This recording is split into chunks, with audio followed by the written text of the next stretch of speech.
Hello.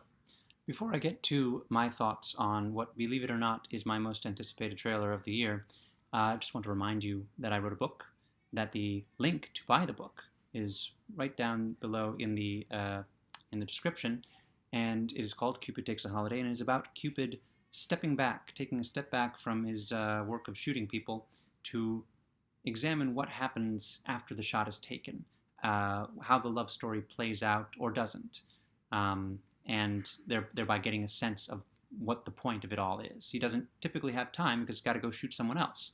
And so the book is $9.99 in paperback, $4.99 on Kindle, or if you have Kindle Unlimited, it is free. And if you read it, then you can leave a review or tell me on Twitter or in the comment section of a video what you thought.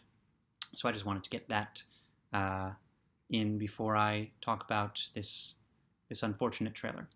Now, I really liked the first Fantastic Beasts movie.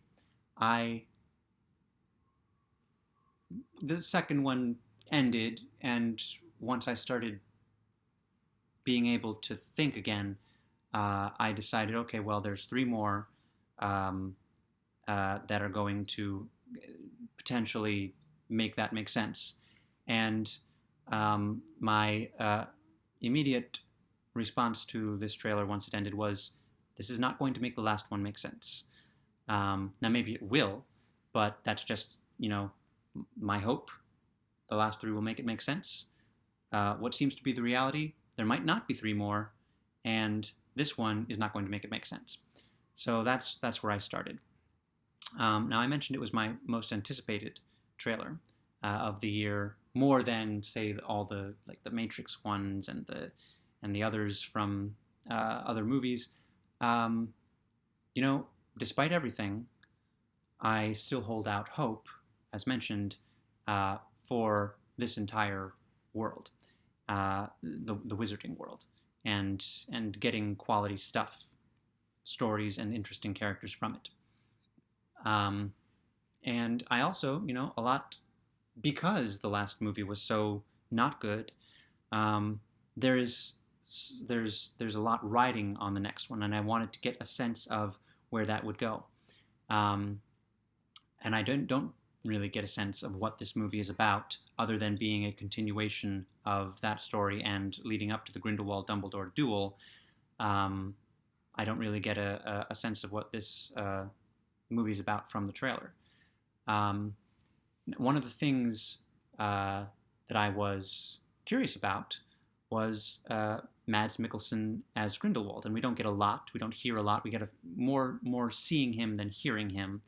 But as someone who thought that actually Johnny Depp and Grindelwald was a great match of character and actor, and who didn't think it was entirely fair what happened to him in his firing, when Mads Mikkelsen took over the role, I thought, well, that actually is probably the person who should have gotten the role in the first place. The cast of the Harry Potter movies, all big deal actors, but none of them movie stars at the time that they entered the cast. I don't think, and along the way there were always new characters, but they weren't movie stars. They were just great actors who had impressive resumes. Johnny Depp, the first person who's a movie star before entering the Harry Potter universe, and apparently he was the first choice. And like I said, I thought he was great. But if it hadn't been for him, it probably would have gone to somebody like Mads Mikkelsen, who is from the area of Europe, like the actor is from the area of Europe where Grindelwald, I think, is from. And when he speaks English, his accent is, I think, the way that Grindelwald would probably sound speaking English. So that actually did intrigue me. I don't know if another Hollywood star playing the role would have gotten me as interested, but Mads Mikkelsen does.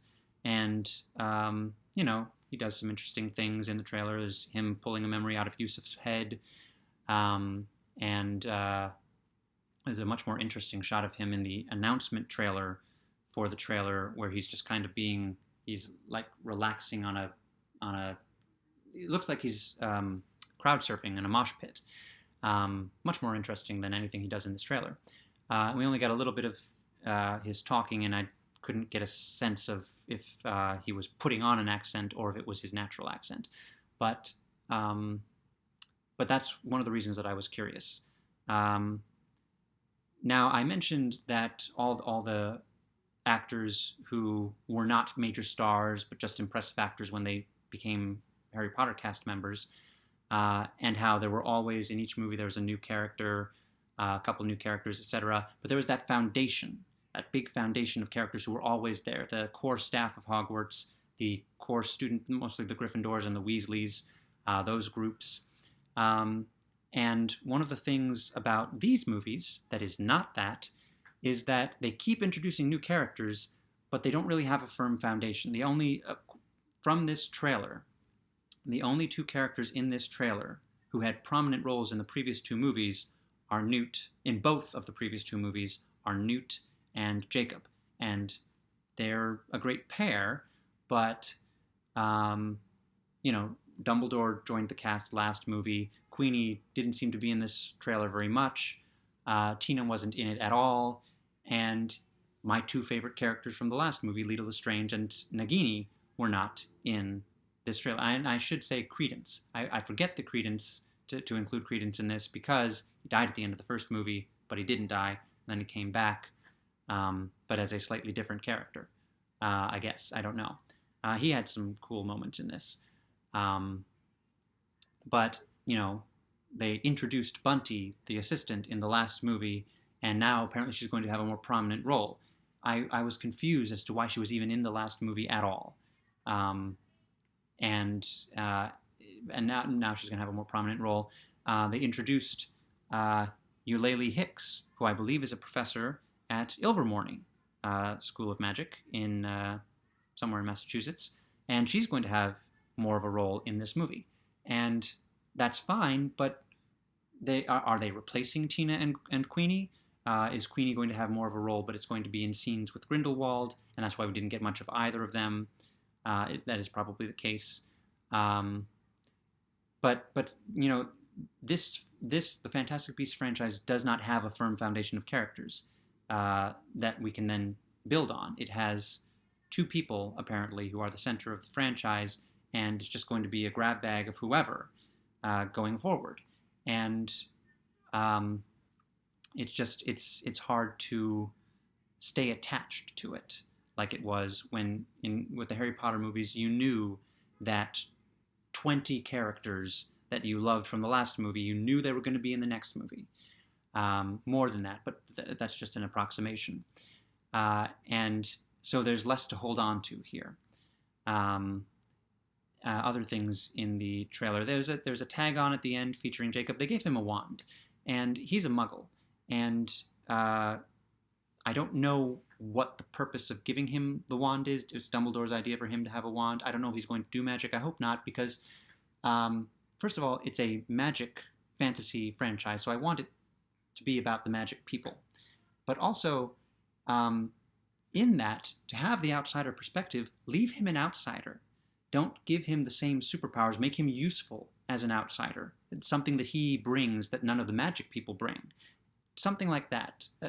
Don't slowly make him just like everyone else. It seems like a waste of Dan Fogler. So, yeah. But at the end of the trailer, a little tagged-on scene has him eating lunch at the Hogwarts cafeteria, the Great Hall, with a couple of Hogwarts students. Don't know why, but he takes the wand, he's gonna tucks it into his shirt. He says, "No, I can't let you play with this. This is not a toy." Presumably they have wands, and maybe the scene ends with them bringing out their wands and doing magic that he can't do. He says he got it for Christmas. I don't know why he lies to them, but I kind of hope that it's like that tag-on scene at the end of one of the Fantastic Beasts and Where to Find Them trailers, in which he's clapping. We don't know what he's clapping for, but he says, "I want to be a wizard." And it was the best part of those trailers, and it was not in the movie. And I hope this is not in the movie either, because I just hope. But then again, it's one of the best parts of the trailer, so if it's not in the movie, what does that leave? Well, it leaves probably almost 3 hours of movie, and this is a 2.5-minute trailer. So can't judge the movie by the trailer, but it's not a good trailer. It's not a good title.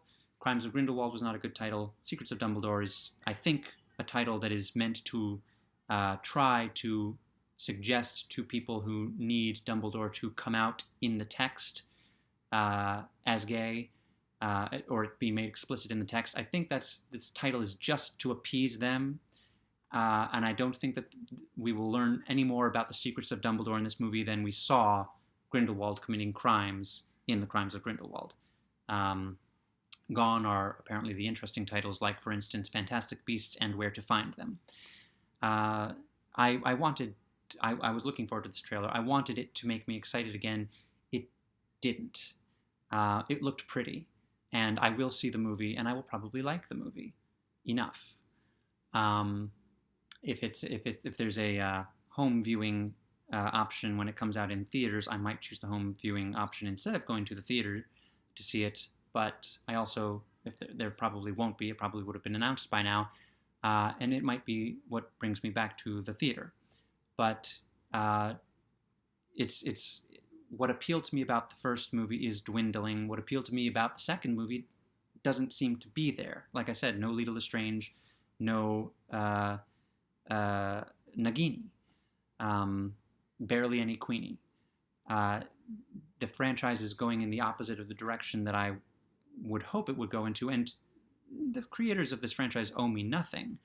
I am a defender of, for instance, Catherine Applegate's right to have ended Animorphs the way that she did. It's not what I would have done. It was disappointing to me in a couple of ways, but it's her story, and she can do what she wants. And, you know, this one belongs to J.K. Rowling, and she can do what she wants with it.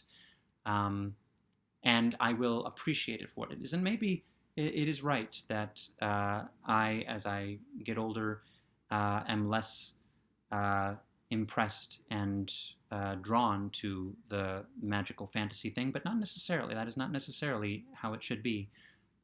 This was supposed to be the fantasy Harry Potter stuff for older people. Like I said, pretty visuals, an interesting appearance in the Room of Requirement. Very few fantastic beasts. There are crab scorpion things, and there's a pterodactyl-like thing. And the Bowtruckle is Newt's new animal sidekick, but it was the Niffler for a while. And that's also, it's kind of like the new characters, too many new characters too often without as much of the old to hold on to. It's like, why are you not sure what animal sidekick he should have? It's got to fit in his pocket, but he's also got that case that he's still carrying around, so he could have the teleporting lion dragon. It seems not to know exactly what it is, and to have an idea where it's going, but not necessarily know how to get there. I hope that the next trailer is more inspiring, but then again, the trailers for the Crimes of Grindelwald were amazing, and then the movie happened. So I hold out hope for the next trailer, for the movie itself, for the franchise, but this one just, I've watched it 3 or 4 times. If it weren't for a franchise that I am loyal to, it wouldn't make me go see it. Will we die just a little?